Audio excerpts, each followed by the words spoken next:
Welcome to the latest Policy Exchange podcast on Russia's invasion of Ukraine. I'm Michael Mosbacher. Today with us is Gavin Barwell, Lord Barwell. Gavin was Chief of Staff to Theresa May from 2017 to 2019, so at the heart of the Downing Street operations then. And a few questions on what's happening in Ukraine and how the centre, how Number 10 deals with a crisis. When news like this breaks, what happens at Number 10? I mean, you've suddenly got invasion of Ukraine 2 weeks ago in the middle of the night. How would you learn? How would you find out what would happen? So I think this one's a bit different to some previous crises, and obviously there was quite a long build-up. We had a lot of open media speculation about Russia massing forces on the Ukrainian border, and I'm sure there was a lot more private intelligence about what was actually going on behind the scenes. So this isn't something that's suddenly sort of landed on the government. I think probably the best example from my time in Number 10 was the Salisbury poisonings, the attempted murder of the Skripals by the Russian state. And there, literally, you got a report that 2 people had been found unresponsive in Salisbury, and there were concerns that this wasn't just a sort of drug overdose or something like that. So it literally came from nowhere. There'd been no build-up, no suggestion that anything of this kind was happening, and suddenly whatever you're working on domestically is completely put to one side, and you have to focus on this huge sort of foreign policy challenge. This one, I think, has built up a little bit more over time, but nonetheless, it's obviously completely dominated what was the domestic political agenda beforehand. So with the Skripal poisoning, how long after the poisonings happened did it become an issue for you? So I think it would have been a couple of days after. So we got an initial report from memory from the national security team. We got an initial report that there were concerns that the symptoms that they were displaying were not consistent with drug overdose. And then we got confirmation from our scientists at Porton Down that it was a Novichok, a Russian-produced nerve agent that had been used. So at that point, you knew exactly what you were dealing with. And there were obviously very strong parallels with the Litvinenko case, where the UK maybe hadn't been able to get enough other countries to respond with it to what Russia is doing. Whereas I think with Salisbury, we were much more effective at being able to mount a collective international response to what had happened. What you're saying about not having news about it before, was British intelligence sufficiently focused at that time on Russia and what it might be doing on British soil? It's a good question. I think concern had been growing, but you can certainly argue that Salisbury increased the magnitude of that concern. There was obviously a period after the Cold War where it looked like relations with Russia were going to get onto a much more positive footing. And certainly in the early 2000s, the focus very much would have been on Islamist terrorism in terms of both foreign policy and security policy. I think events in Georgia and then in Crimea in 2014 began to lead to a reappraisal of the Russian threat, but Salisbury definitely accelerated that. And do you think we could have done more post the Salisbury poisoning? Was our response robust enough? Well, so there are bits of the response that you don't know about. I think Theresa was clear in the House that there were things that we did that were beyond the things that could be publicly disclosed. So I think that we did very effectively communicate 2 things to Putin: that if he used these kinds of weapons on UK soil, or indeed the soil of any of our allies, he would pay a heavy price for that. We basically disabled the entire GRU network in the UK and in a number of other countries around the world. And we also showed him really just how inept his GRU team had been, that we were able to identify exactly who they were, exactly the route they had taken when they were in the UK, and that when we expelled people, we didn't just pick a random group of Russian diplomats and expelled them. We knew exactly who the GRU officers were, and those were the people that were kicked out. So there was a significant price that Putin paid, and we haven't seen a repeat of that kind of activity outside Russia, although obviously a Novichok agent was used to try and murder Navalny. On your point of incompetence by the Russians getting caught, was there an element of deliberateness there? Do you think there was an element of them wanting to be found out as a warning to others? So a little bit of both, right? So I think if you're using Novichok as an agent, that is like leaving a calling card.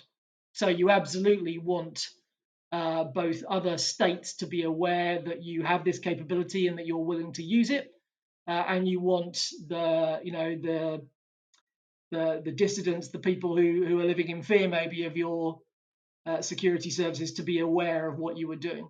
But in terms of our ability to actually trace exactly the steps that these Russian security officers have taken, their identities, to reveal all of that, that is not something I think the GRU would have wanted. It revealed very poor tradecraft on their part. And indeed, what's interesting in terms of a parallel with the Ukraine is that Putin has clearly underestimated the Ukrainians' determination to fight for their freedom and the ability of his own armed forces, because it's very clear from what we know already that this invasion has not proceeded on the timescale that he was hoping it would. After the Skripal poisoning, just a few months after that, the British teams participated in the World Cup in Russia. What did we consider pulling out, and should we have done in hindsight? Well, my memory is that no members of the royal family or government ministers attended. So we took a sort of similar position to the one that we've taken in relation to the Winter Olympics. And I think that was probably the right balance at the time. Clearly, what subsequently happened in Ukraine has changed that calculation.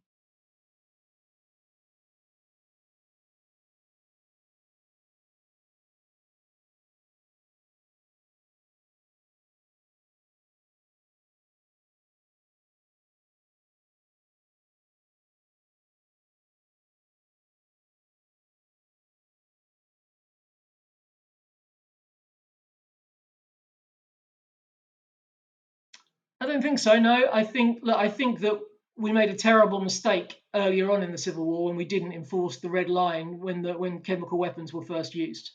If I think back to my 7 years as an MP, prior to the time that I served as Theresa's chief of staff, I think the most shameful vote in Parliament during that 7 years was the vote where Parliament rejected military action to enforce the red line on the use of chemical weapons in Syria. Now, that was eventually put right, but we'd left it too late by then.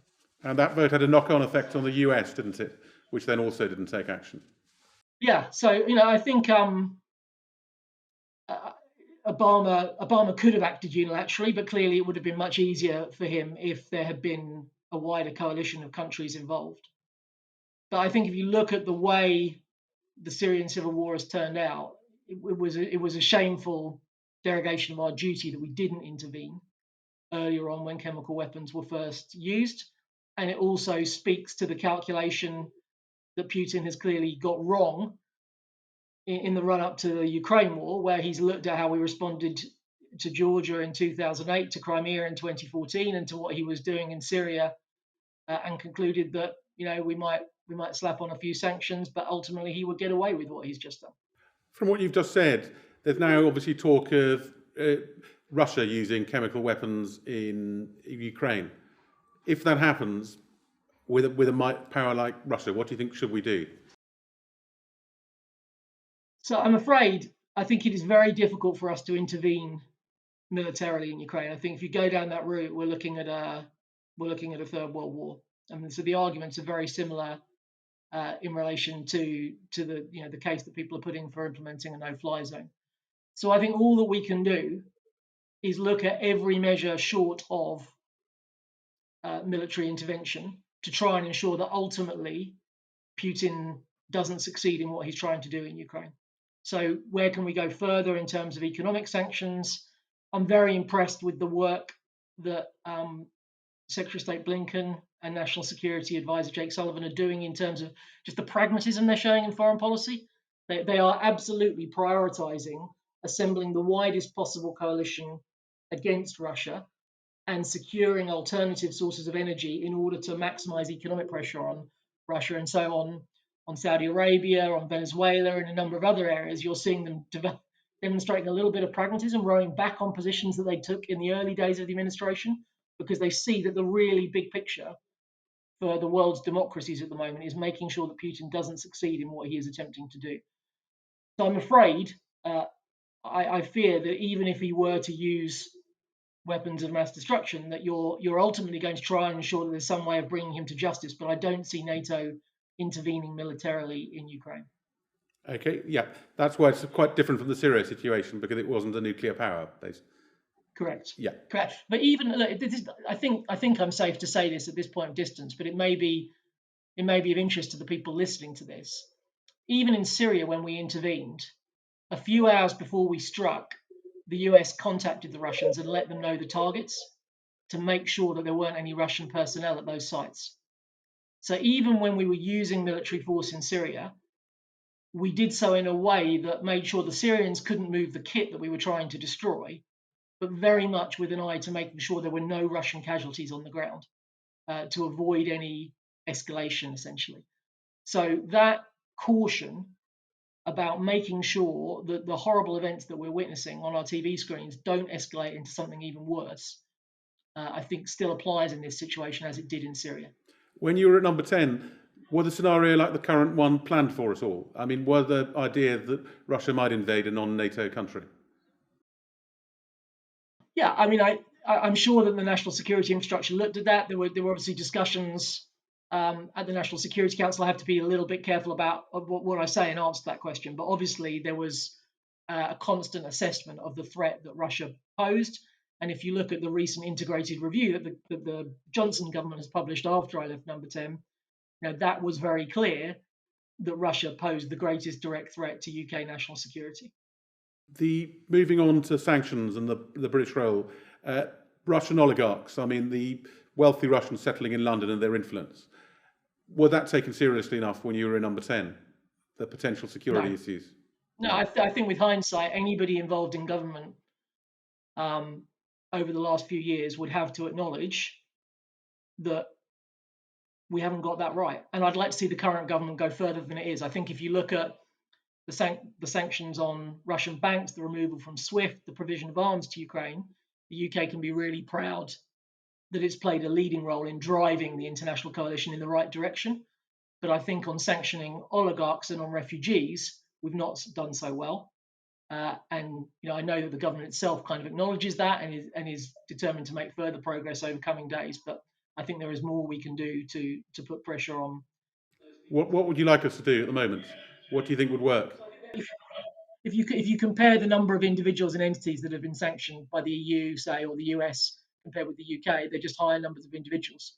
I think our legislation is more difficult here. The tests you have to get over are higher.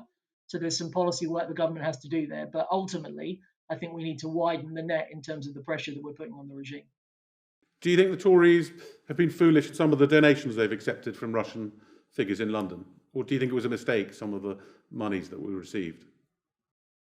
So I'm not close enough to that to be able to talk to you about individual cases, but certainly with hindsight, it's very awkward for the party. And I suspect it will be wanting to change. It's going to have to change its approach in that regard. It's sort of connected with the entire issue of the amount of Russian money that we've allowed to be invested into the UK and into London in particular. And your problem with Russian money is that it's corrupting on British institutions, or what do you? No, I never saw any evidence when I was in number 10 of that at all in terms of people trying to exert influence on policy. But I think just the look is not a good one for the party in the situation that we're in at the moment. We clearly need to make sure that there isn't any perception of that kind at all. And I think in politics, as you would acknowledge, it's not just the reality of what's happened, but the perception can be just as damaging. We've talked about the Skripal poisoning under your watch, and then there was Litvinenko in 2006. There have been various other deaths of Russian and Russian-related figures in the years in between. I think there have been talk of 12 or 14 deaths of people. Should those cases be re-examined in the hindsight from what we know now?